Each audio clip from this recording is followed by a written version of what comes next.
Bien, buenos días nuevamente. Vamos a continuar básicamente con el segundo apartado de lo que corresponde al ejercicio que habíamos estado desarrollando y es relativo a lo que corresponde a la fabricación de campanas de cocina. Básicamente, si recuerdan, ya habíamos obtenido medidas de tendencia central, dispersión, forma, de posición. Habíamos incluso generado un histograma y mediante el comportamiento de dicha gráfica, el comportamiento nos permitía básicamente indicar visualmente lo que corresponde a la capacidad del proceso. Faltaba resolver los incisos 5 y 6 y básicamente es lo que vamos a generar en este segundo video. Bien, en cuanto a los índices de capacidad, vamos a generar lo que corresponde en este caso al CP, al CPK. Son indicadores de capacidad de corto plazo. En este caso, evidentemente, van a depender de lo que corresponde a la desviación estándar. Y también, a su vez, vamos a generar indicadores de largo plazo, como lo son PP y PPK. En este caso, vamos también, como lo vimos en la sesión, generar lo que es CR, lo que es K y lo que es CPM.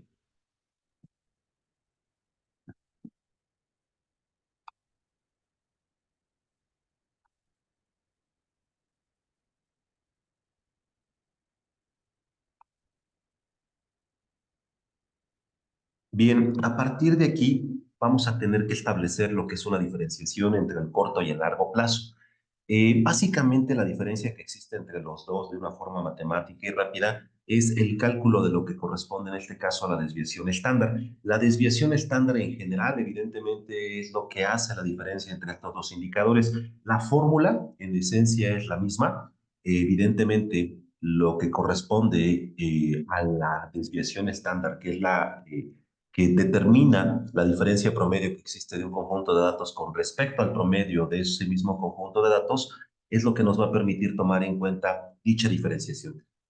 Vamos a comentamos en la sesión, básicamente que la diferencia entre el corto y el largo plazo radica específicamente en este parámetro, a efecto de que evidentemente a corto plazo hay factores que obviamente no se toman en cuenta dentro de lo que corresponde al estudio muestral. Y cuando evidentemente generamos un estudio a largo plazo, hay factores que sí se toman en cuenta, que en realidad, evidentemente, en el transcurrir de cierto periodo, nos permite identificar una variabilidad que no está presente en el corto plazo.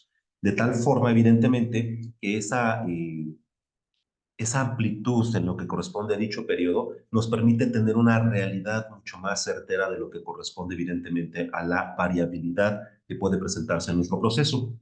Pero para efectos prácticos, lo que corresponde, obviamente, a la desviación estándar, vamos a tener que generar un sigma de corto plazo y otro de lo que corresponde en este caso a largo plazo.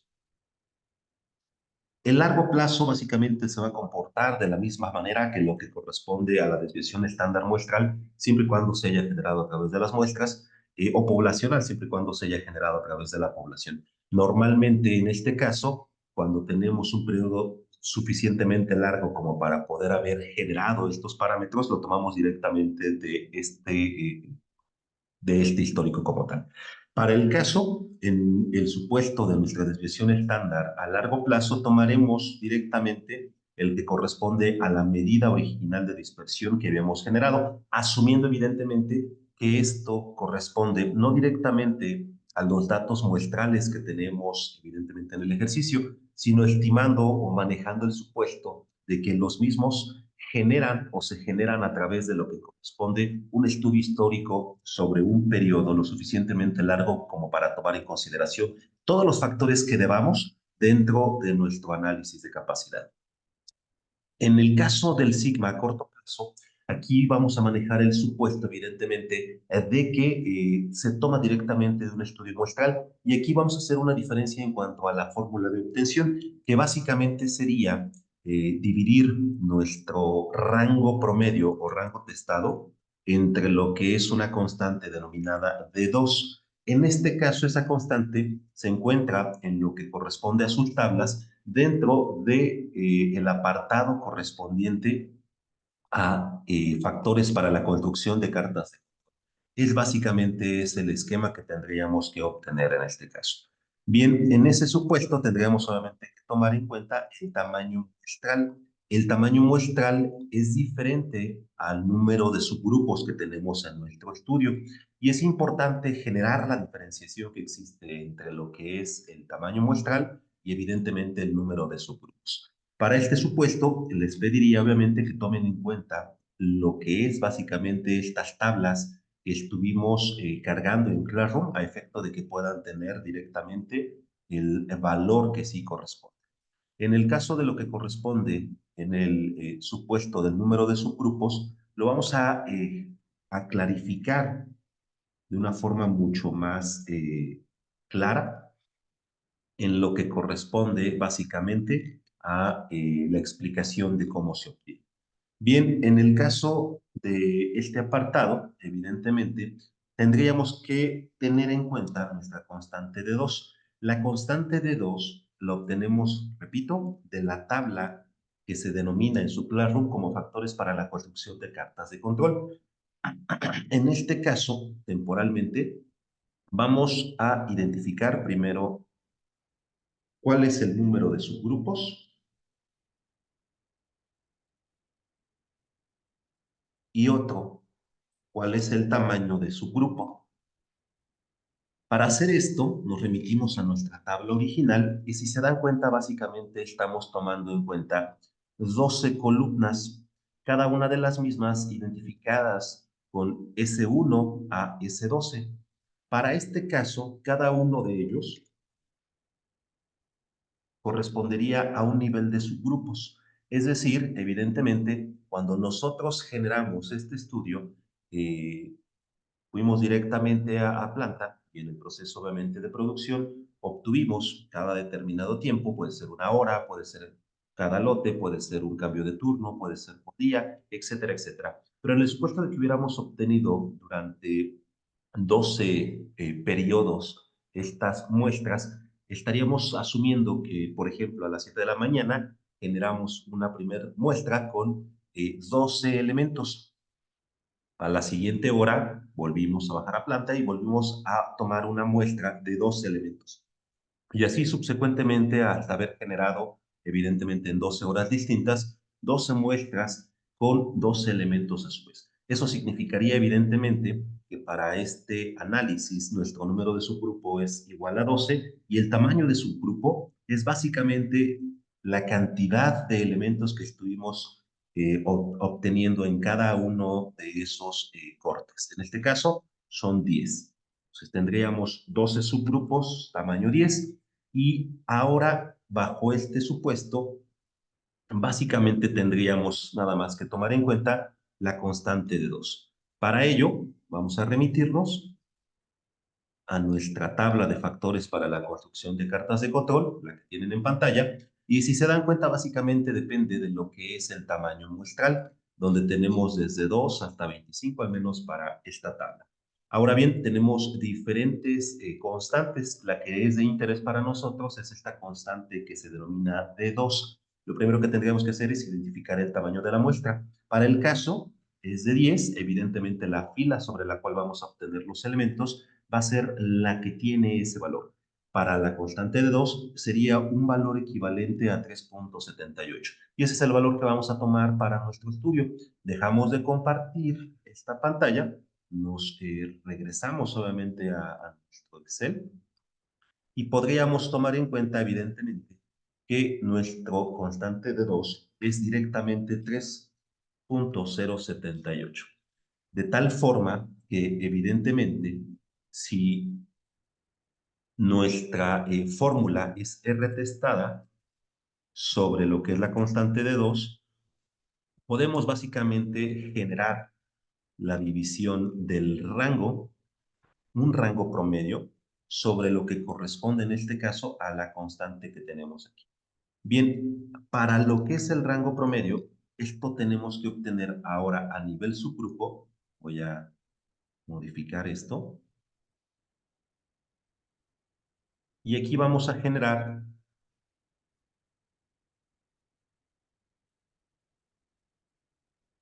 una columna de rango, perdón, una fila de rango, y esta va a ser a nivel subgrupo.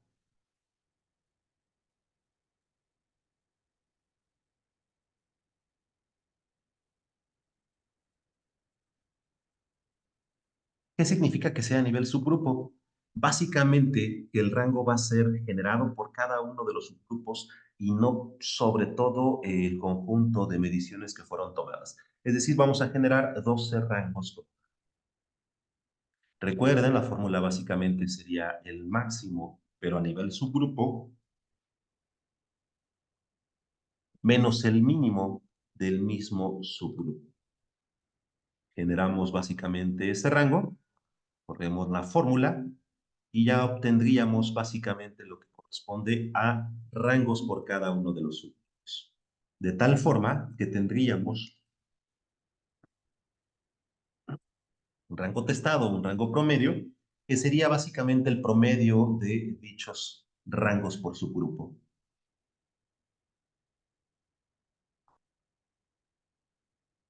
Y este es el valor que nosotros vamos a estar tomando en cuenta para nuestro cálculo de nuestro sigma a corto plazo.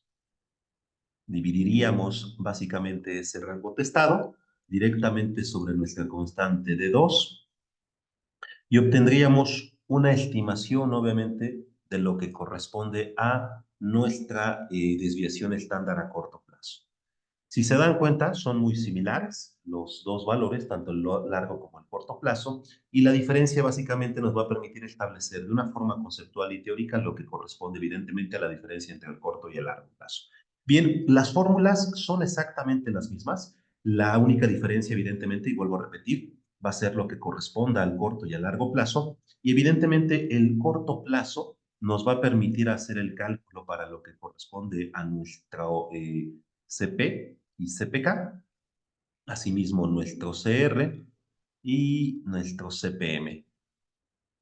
Y lo que corresponde a nuestro sigma a largo plazo nos va a permitir generar el cálculo de lo que corresponde a nuestro PP y a nuestro PP.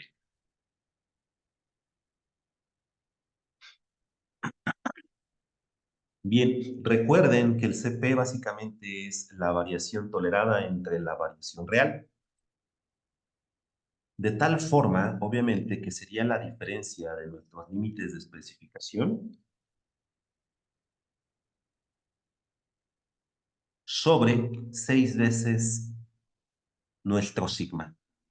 Pero dicho sigma sería tomando en cuenta el corto plazo. Y aquí tendríamos básicamente el cálculo de nuestro CP. Para el CR, básicamente, y si recuerdan en sesión, sería la misma fórmula, pero invertida, es decir, el numerador pasa al denominador y el denominador pasa al numerador. De tal forma que podríamos hacer el corte de lo que corresponde a estos dos apartados e invertirlos como tal.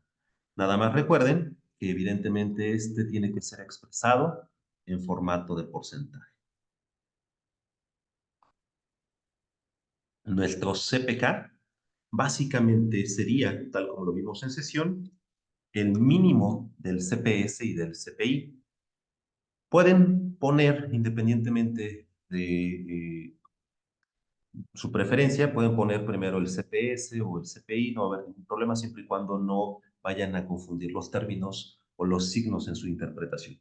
Vamos a utilizar primero el CPS, para el cual tendríamos que generar básicamente la diferencia de nuestro límite de especificación superior con respecto a la media, y eso dividido entre 3 veces sigma. 3 veces sigma, este sigma, recuerden, a corto plazo. Y el segundo elemento sería el CPI, y a partir de aquí tendría que ser entonces nuestra mu menos lo que corresponde a nuestro límite de especificación inferior y dividido directamente sobre el resultado de 3 veces sigma a corto plazo. De esta manera obtendríamos nuestro CPK. Nuestro K básicamente correspondería a, evidentemente, el sesgo, que básicamente es nuestro mu, menos nuestro valor nominal,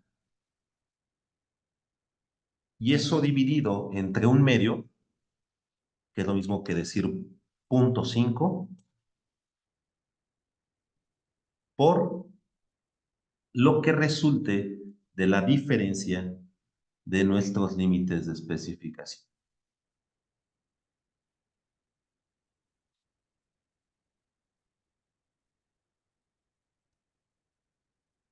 Esto expresado en porcentaje. Nuestro CPM, recuerden que es casi la misma fórmula que nuestro CP en el sentido de que es la variación tolerada entre la variación real. Va a ser básicamente la diferencia de nuestras especificaciones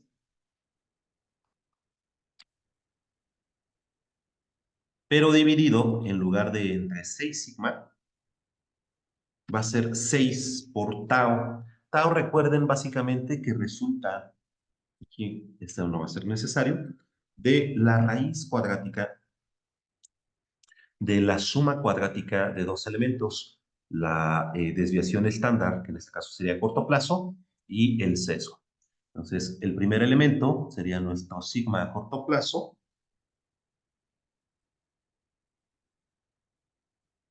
elevado al cuadrado, que es lo mismo que la varianza, más lo que corresponde al sesgo, que sería nuestro mu, menos nuestro valor objetivo. Y eso elevado al cuadrado, ¿correcto? Esto sería básicamente el concentrado de nuestra raíz y cerramos nuevamente para el denominador. Ya tendríamos básicamente lo que corresponde a nuestros indicadores de CP, CPK, CR, CPM y nos haría falta nuestro PP y nuestro PPK. Si se dan cuenta, tal y como había comentado, básicamente son las mismas fórmulas que el CP y el CPK. Podríamos, de hecho, evidentemente, copiar directamente esa fórmula, pegarla obviamente en el PP y la única diferencia eh, es básicamente hacer una referencia o jalar la referencia del sigma de corto plazo hacia el largo plazo. Para hacerlo, y si lo hicieron básicamente como yo, la única cuestión sería poder poner el cursor directamente sobre el formulado. Aquí, si se dan cuenta, se está dibujando básicamente un remarcado en color como morado. Y cuando lo posiciono directamente sobre eso, cambia el símbolo de mi cursor. ¿Sí? Pasa de esta crucecita blanca rellena a este formato como si fuera básicamente de una referencia geográfica. Si le doy un clic, la puedo desplazar arrastrándolo obviamente hacia el sigma a largo plazo. Y eso sería suficiente obviamente para tomar en cuenta que mi fórmula ya se actualizó a largo plazo. Le doy un enter y ya tendríamos directamente nuestra fórmula. Para el caso del CPK, se puede hacer lo mismo, tomar como referencia la fórmula y jalar únicamente la referencia del corto a largo plazo.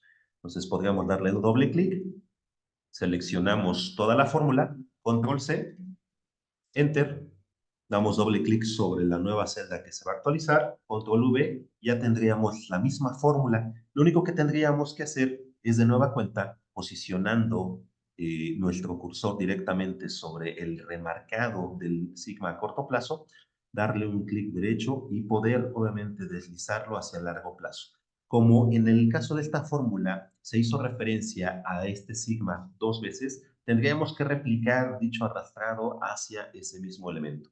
Damos un enter y ya se habría actualizado evidentemente a lo que corresponde nuestra fórmula a largo plazo. Quizás nada más a 4 decimales y ya tendríamos los elementos que requerimos. Bien, únicamente a este nivel nos haría falta básicamente el nivel de sigmas y lo que corresponde a nuestro cálculo de partes por millón.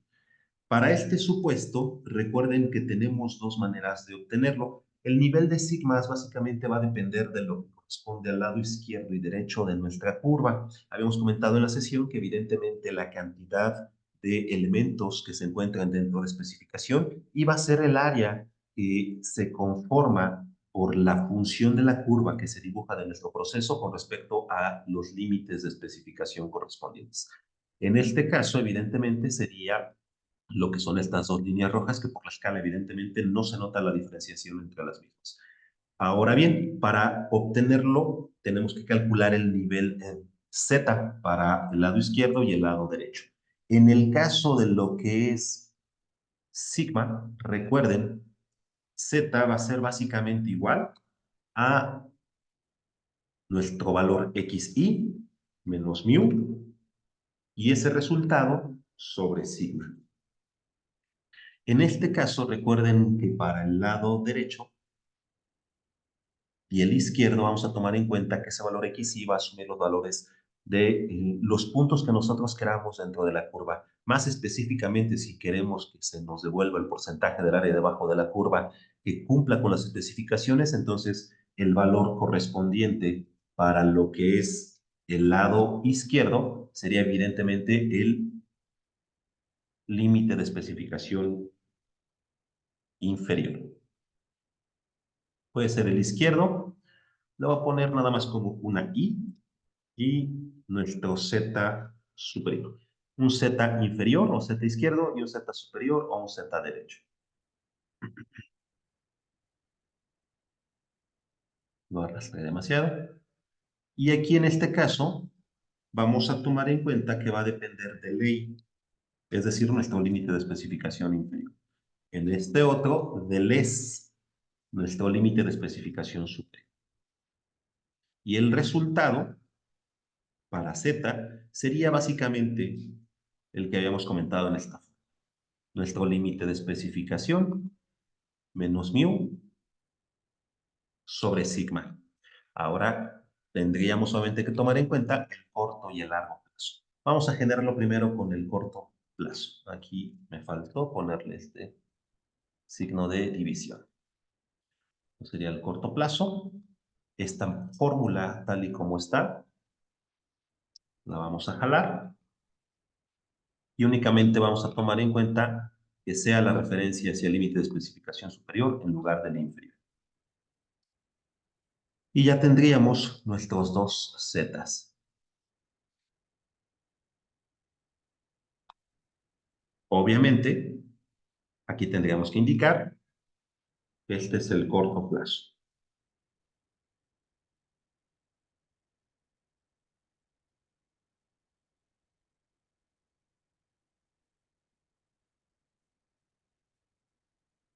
Y para el largo plazo, serían las mismas fórmulas, podemos copiarlas para ahorrarnos esa transcripción y únicamente jalar la referencia del corto al largo plazo. Replicamos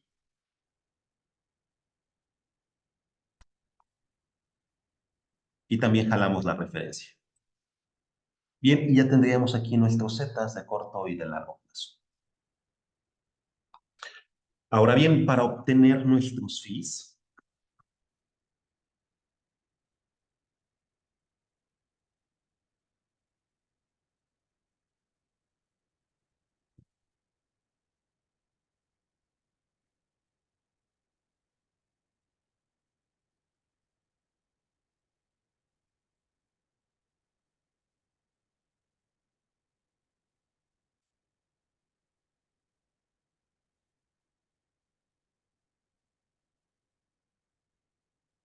necesitaríamos obviamente tomar en cuenta o nuestras tablas de distribución Z o lo que corresponde a el software. Excel obviamente le regresa el valor. En la sesión vamos a hacerlo directamente con las tablas para que pueda quedar un poquito más claro. Aquí realmente podemos también tomar en cuenta una fórmula que nos permita obtener ese mismo valor sin tener que irnos a las tablas. Esa fórmula sería básicamente la que corresponde en este caso a dist hasta la R, como de distribución, punto norm, punto n. Ahora bien, para esta, realmente lo que necesitamos son 4 parámetros. El valor xi, nuestro mu, nuestra desviación estándar y si va a ser acumulada o no. Como lo que queremos es el valor, porcentaje debajo del área de la curva acumulado de la izquierda a la derecha, evidentemente en el último estaríamos seleccionando el valor acumulado. Bien, esto sería replicar un poco, tomar en cuenta que, por ejemplo, para el ZI, nuestro valor XY sería básicamente el del límite de especificación inferior, lo que corresponde obviamente a nuestro mu y nuestro sigma a corto plazo. Entonces estaríamos tomando en cuenta este valor, le diríamos que sí, que sí acumulado, y tendríamos ya básicamente este elemento. Este lo podemos poner en formato de porcentaje, obviamente porque es un área debajo de la. El que sigue sería básicamente la misma fórmula, pero estaríamos teniendo que jalar la referencia, como es el superior, del límite de especificación inferior al límite de especificación superior. Lo tomamos en cuenta, obviamente formato porcentaje para estos cuatro elementos, a efecto obviamente de identificar básicamente cuál es el nivel del área de abajo de la curva que se encuentra en cumplimiento. Para el largo plazo hacemos algo similar, copiamos la fórmula directamente y únicamente tendríamos que dejar la referencia del corto al largo plazo. Replicamos lo mismo con el superior y también jalamos la referencia de corto a largo plazo. Aquí ya tendríamos básicamente los porcentajes del área de abajo de la curva. Ahora, para poder identificar qué está cumplimiento, cuál es el porcentaje en cumplimiento, básicamente tendríamos que cumplimiento. Tomar en cuenta que la diferencia directa del límite de especificación superior con respecto al inferior, y obviamente acotado por la función de la curva, sería lo que se encuentra en cumplimiento. Es decir, la diferencia de estos dos valores sería el porcentaje, obviamente, que se encuentra en cumplimiento a corto y a largo plazo. Evidentemente, nuestro porcentaje de partes por millón de defectos sería básicamente la diferencia de la unidad con respecto al porcentaje en cumplimiento. Lo cual, si se dan cuenta, evidentemente es una cifra pues enorme. Es un aspecto teórico y evidentemente la cuestión es que una empresa no podría funcionar de esta manera. Sin embargo, evidentemente nada más la cuestión sería que se puedan obtener los datos que se están estimando. Este tipo de cumplimiento es ínfimo, en un sector privado eso no puede darse, quizás en el sector público, y pues nos estaríamos dando cuenta de básicamente por qué el nivel está tan bajo.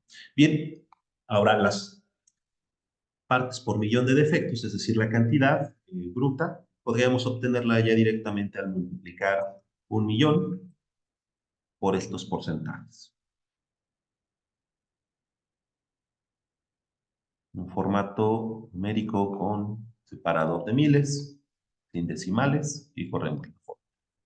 Estas serían ya básicamente nuestras partes por millón de defectos, o sea, básicamente tener 92 piezas de cada 100 producidas de una forma inadecuada, con fallos, y que se tengan que reprocesar o mandar a scrap, la realidad es que no tiene una función que nos permita tener algún tipo de rentabilidad.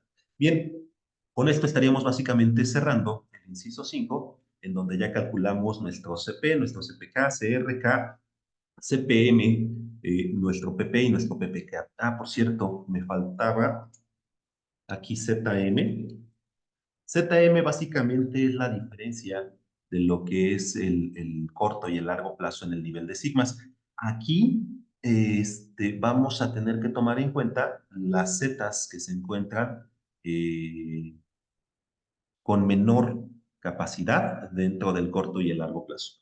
Yo aquí voy a colocar el mínimo de estos dos valores. Ahorita voy a insertar la fórmula correspondiente para que me devuelva evidentemente ese valor. Perdón, aquí es directamente la diferencia entre el corto y el largo plazo.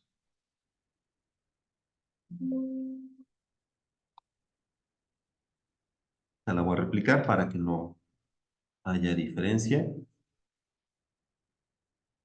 Y mejor para efectos del video, aquí pongo mi Z a corto plazo mi Z a largo plazo, y esta diferencia sería la que me permite establecer nuestro ZM. Para el corto plazo sería igual al mínimo de los valores absolutos del superior y del inferior en el nivel de corto plazo.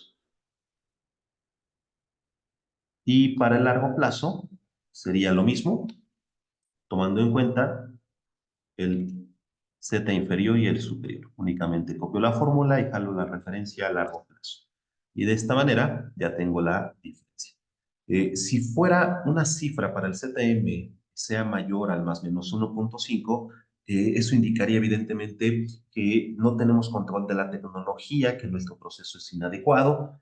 Básicamente tendría que encontrarse dentro de esta escala del 1.5. Básicamente, ese sería el resultado. No estamos fuera de ese rango, por lo cual no está en descontrol de ese tema. Sin embargo, evidentemente, como ustedes lo pueden ver, y es parte obviamente de lo que corresponde a la respuesta en el 6, el proceso está completamente mal. Entonces, este apartado, pues, aunque no se encuentra en teoría inadecuado, es irrelevante por la poca capacidad que se tiene. Bien, este lo vamos a comentar un poco más a profundidad en clase, pero básicamente con esto estaríamos obteniendo los requerimientos del inciso 5. Para el 6, tomando en cuenta los resultados anteriores, emitir conclusiones acerca de la capacidad del proceso, evidentemente ninguno de los indicadores, quizás lo que corresponde al nivel del descentrado, que está por debajo del más o menos 20%, se encuentra de una forma adecuada. Nuestro CP, nuestro CPK, el CR, el PP, el PPK y los niveles de sigma y las partes por millón están completamente fuera de control. No tenemos básicamente ninguna forma de poder alcanzar un nivel de capacidad que nos permita tener una adecuación ni siquiera en el mediano plazo, ¿no? Bien, esta empresa, pues solamente en un sentido teórico, pues básicamente sale más fácil declararla en quiebra y pues poder recuperar lo que se pueda. Básicamente esa sería la conclusión. Evidentemente ustedes tienen que desarrollarlo un poco más, tomando en cuenta los niveles de los indicadores de capacidad, comentando obviamente acerca de lo que corresponde a la gráfica, en este caso dispersión, a través de nuestro histograma, evidentemente lo que tiene que ver con nuestras medidas de tendencia central, nuestras medidas de dispersión, posición, cuartiles, etcétera. Tomando en cuenta eso, básicamente habría que concluir ese apartado. Eso ya se los dejo libres, evidentemente ya lo comentamos, las partes por millón de defectos son muy claras y evidentes y pues en base a eso ustedes emitan su conclusión.